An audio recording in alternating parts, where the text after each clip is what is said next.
The devil has been defeated. Don't let him shakara you. Don't let him shakara you.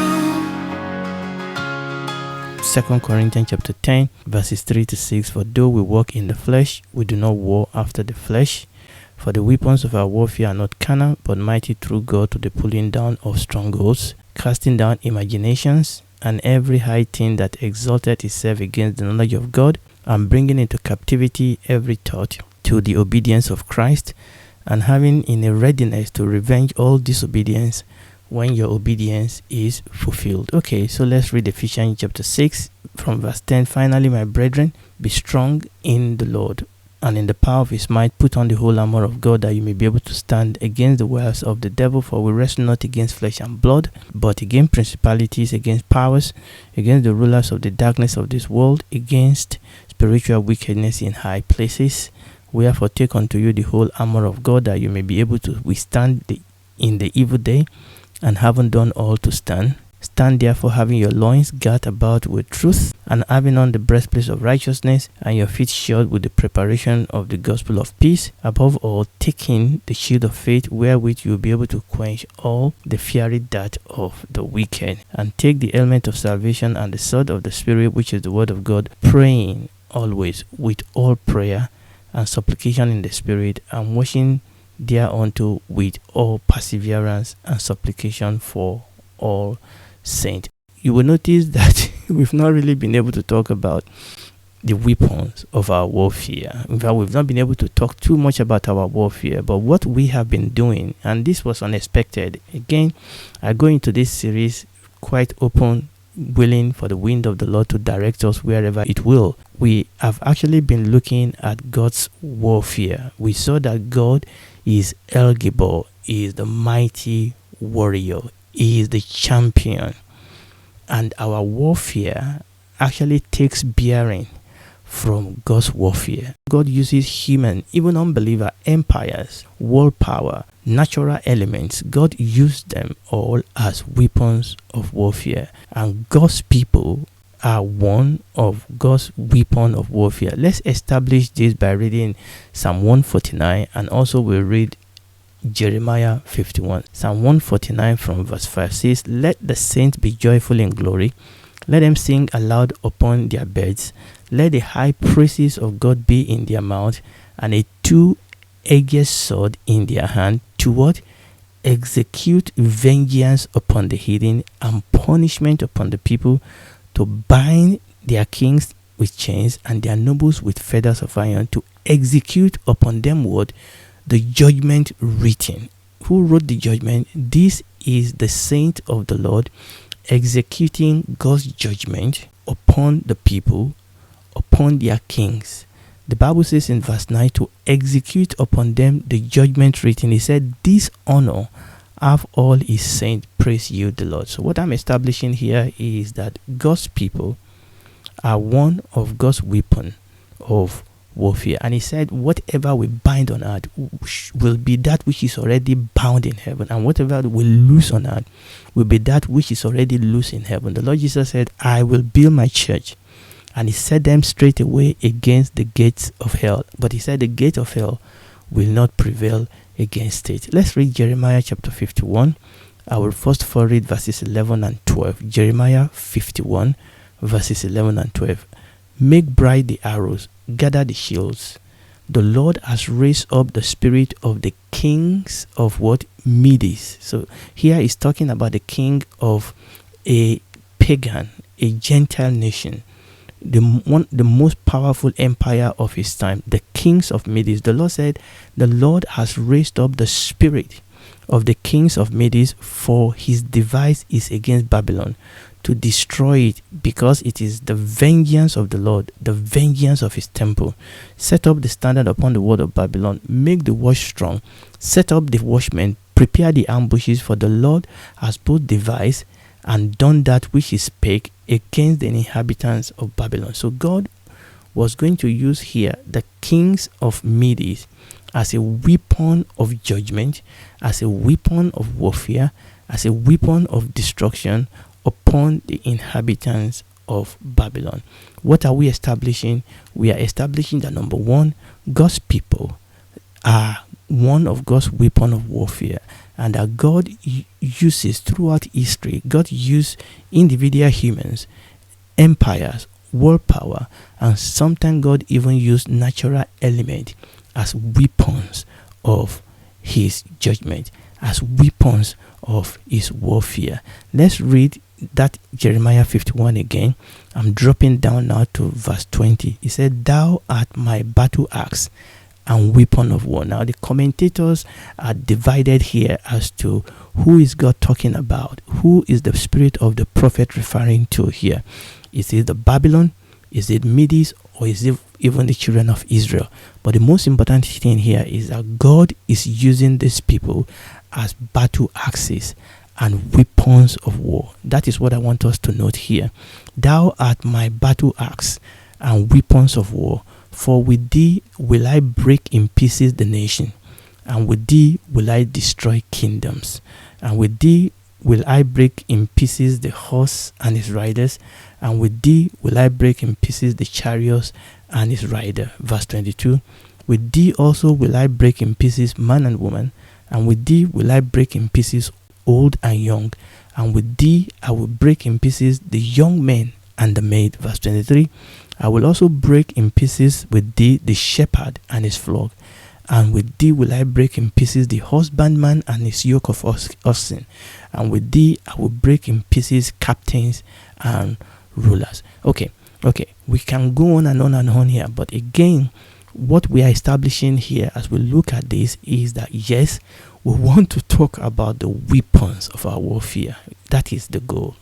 That is the outcome. But God is taking us through an unexpected path. The method that we are using is to actually look first at God. Look first as God's warfare, because God is the champion. He is a mighty warrior. He is the mighty God. He is mighty in battle. And we are looking at God. We are looking at God's battle because we know that our warfare takes bearing from his warfare.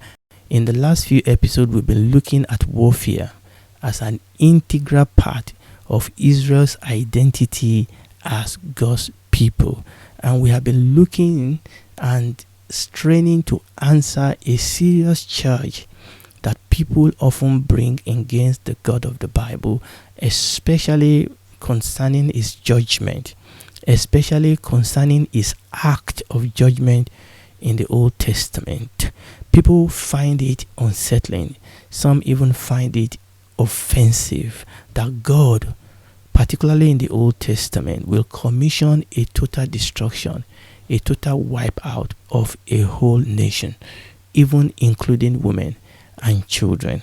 And we have been looking at the destruction of Jericho as a case study, and we see that in the book of Joshua chapter 6. Often these people that bring these charges against God, these same people, they will try to pitch the God of the Old Testament, whom they consider to be angry and vindictive. They will have to pitch him against the God of the New Testament, who according to them is all loving and all accommodating. That is what you see. We are establishing gradually that these people that bring these charges against God, they are in error. Because number one, they are ignorant of the context of the events that they are complaining about. And we've been trying to look at the context. So that is their first error. But number two, and this is even more important, is their ignorance of who God is. Now that is very, very important. They are ignorant of who God is. These people, they have their own image of who God should be and what God can or cannot do. They want to put God in their ideological boxes, but that will not be God. They don't want the God that they don't want the God of revelation. They don't want God that has been revealed to us in the pages of the Bible. They want to make God in the image of their own ideology. And this is one of the error. And that is why they fundamentally have huge problem with the God that is revealed to us on the pages of the Bible. As we have seen, the event of Jericho and many others like it is primarily about the revelation of who God is and how God will relate to his creation. It is primarily about God. It is only secondarily about Israel, which in this case God is using as a weapon of judgment. It is primarily about God, and then only secondarily about Israel and about Jericho. And we saw that these events are not primarily about destruction. Yes, there was destruction. That destruction is the result of judgment. So it is not primarily about destruction, but primarily about judgment and redemption. God judges to redeem. God judges to redeem. So these events are primarily about judgment and redemption. The destruction of Jericho was a judgment, and a just judgment. The destruction of Jericho was a judgment and a just judgment. And right in the middle of that judgment was this beautiful story of redemption, the redemption of Rahab and her household. We need to understand this, that the God that is enacting and enforcing the judgment, that God is not a vindictive, a despotic, a tyrannical and angry judge, a judge who is only too happy to terrorize human and to punish and destroy them over the slightest mistake and missteps. No, that is not God. That is not what is happening here. God is not a Pharaoh. God is not an Herod. God is not an Hitler. When God's judgment falls upon a nation, like we saw in the case of Jericho, and like we saw in other cases like this, when God's judgment fall upon such nations, you know that that nation must have gone too far. That nation must have overstepped their boundary. They must have gone too far. God only pour out his judgment. God only pour out his wrath upon a people that have totally exhausted his grace and mercy. And the people that try to pitch the God of the Old Testament against the God of the New Testament, it is because they are ignorant of who God is. Now, let us see what angels and saints said about God's judgment. I'm going to be reading from Amplified, Revelation chapter 16 from verse 7. And I heard the angel of the water saying, righteous and just are you, who were, Holy One, because you judge these things. For they have poured out the blood of the saints, God's people, and the prophet, and you in turn have given them blood to drink. They deserve your judgment.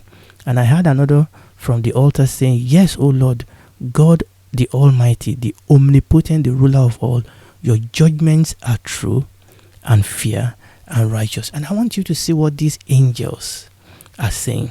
He said, this judgment of God is just. He said, these people, they deserve God's judgment. Listen to me. Look at it here. Can you imagine how much blood of Christians are being shed all over the world? How much, calamity and destruction and violence is taking place all over the world? And sometimes people ask and say, where is God? What is God looking at? It is because of the grace and the mercy of God that want people to change. And this angel said, righteous and just are you. God is righteous. God is judge. The judge of the whole world will not commit sin. The judge of the whole world will not rule unjustly. God is righteous. God is just. He does not want any to perish. So when God's judgment and wrath fell upon a group of nations, the first thing we should be thinking about should not be why God. It should be you people. You people, what have you done? What have you done? For this God to have done this, you must have gone too far. That should be our reaction. I'm so surprised that people then point ask God to explain himself rather than asking the people to explain themselves. How did you get yourself into this pickle? How did you get yourself to this point that this God that is so just, that is so loving and so merciful, that you brought yourself to a point that he had to punish you? They deserve your judgment. He said your judgments are true, fair, and righteous. Let's read Revelation 19 from verse 1. Again in the Amplified. Revelation 19 from verse 1. After this thing I heard something like the great and mighty shout of a vast multitude in heaven exclaiming, Hallelujah! Salvation and glory, splendor, majesty, and power, dominion, might belong to our God. Because his judgments are true and righteous, he has judged, convicted, and pronounced sentence on the great prostitute, that idolatress who was corrupting and ruining and poisoning the earth with her adultery and idolatry. And God has imposed the penalty for the blood of his bondservant on her. And a second time they said, Hallelujah! Her smoke shall ascend forever and ever. Now, this was a scenery of God's judgment, of God's wrath. But what was the attitude of the multitude, the saints here?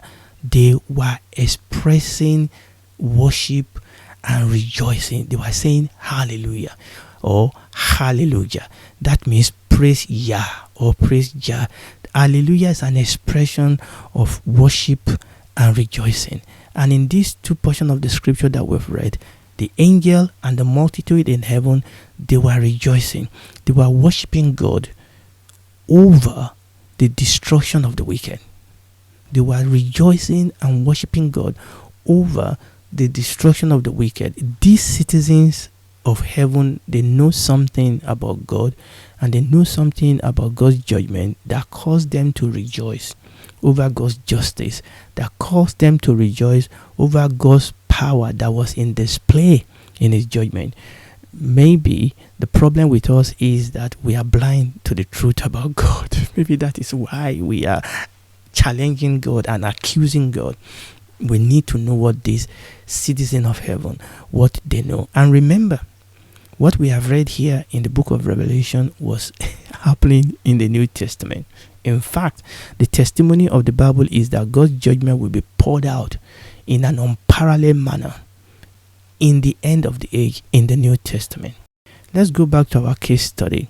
The point again is that the destruction of Jericho and the like Sodom and Gomorrah, their destruction are not accidental. They were not spur of the moment reaction or decision. It is not about a God who is vindictive, who is angry, who is tyrannical. No, these nations, they were bad and rotten. This nation, they were bad and rotten. Somebody called them sin cities. Sin cities. And as we go through this, what I want us to do is that look at our world today. Is our world any far behind the generation that we are reading in this nation? Leviticus chapter 18 outline for us some of their sin. Let's read it again. And as we read it this time, I want you to think about the nation across the world today. Do we fear any better? Let's read Leviticus chapter 18 again, and we are reading from easy to read version, verses 1 to 3 first. The Lord said to Moses, "Tell the Israelites, I am the Lord your God. You must not follow the customs of Egypt where you lived, and you must not follow the custom of the Canaanite where I am leading you. You must not live the way they do." What is the custom of our world? What is our ideology? What is the way we live today? The world in general, I mean, they live in unrighteousness, they live in wickedness, in darkness. They've turned their back against God. Let's read verse 21, Leviticus chapter 18 verse 21. "You must not give any of your children through the fire of Molech. If you do this, you will show that you don't respect the name of your God. I am the Lord." These people, they were sacrificing their children life to idol. They were sacrificing them, burning them in fire. But do we fear any better today? Abortion is being legalized all across the world today. We are using science to justify mass murder of children. Not only that, what about the things that we are exposing children to today? Ideologies that we are exposing children today. It is just like what was happening in those days. I'm reading verse 21 again. You must not give any of your children through the fire of Molech. If you do this, you will show that you don't respect the name of your God. I am the Lord. There's no respect, there's no fear for the name of the Lord today. Verse 22, men, you must not have sexual relationship or relations with another man as with a woman. That is a terrible sin. Is it any different today? Our sexual orientation. Let's move on. Verse 23, men, you must not have sexual relationship with animal. This will make you filthy. And women, you must not have sexual relationship with animal. It is against nature. Are there not too many things that is happening today that has been institutionalized today that are against nature? Verse 24, don't make yourself unclean by doing any of these wrong things. God said, I am throwing nations off their land and giving it to you because they did those terrible sins. They made the land filthy. Now the land is sick of those things and will vomit out the people who live there. Say the land is sick of those things and will vomit out the people who live there. And we can go on and on and on and see the parallel between what was happening in those days and what is happening now. But I think the message is clear. These nations, this sin city, they crossed the line of no return and they were judged of God. But at the heart of God's judgment of this nation is redemption. And our world is fast moving to that point when this world will have crossed the line, when the wrath and the judgment of God will fall. The story of Jericho did not need to have ended in destruction. There could have been an alternative end if the people of Jericho have made different choices. Now, this point will be brought out clearer when we consider our next case study. And if you are listening to me, I want you to know that God loves you. He doesn't want you to perish, but it is your choice. Jericho made their choice, but you can make your choice. You can decide for Jesus today. For God so loved the world that he gave his only begotten son, that whosoever believes in him will not perish but have everlasting life. And you can be saved anytime you are hearing this message. Accept you are a sinner, ask Jesus to save you. He will save you. You will become a daughter, a son, a citizen in God's kingdom, a child in his household, and then he will walk the rest of your life with you so that you can live for him in the middle of this sick world. And when this is all over, because it will be over, you and I can then spend eternity with him in the new heaven and the new earth.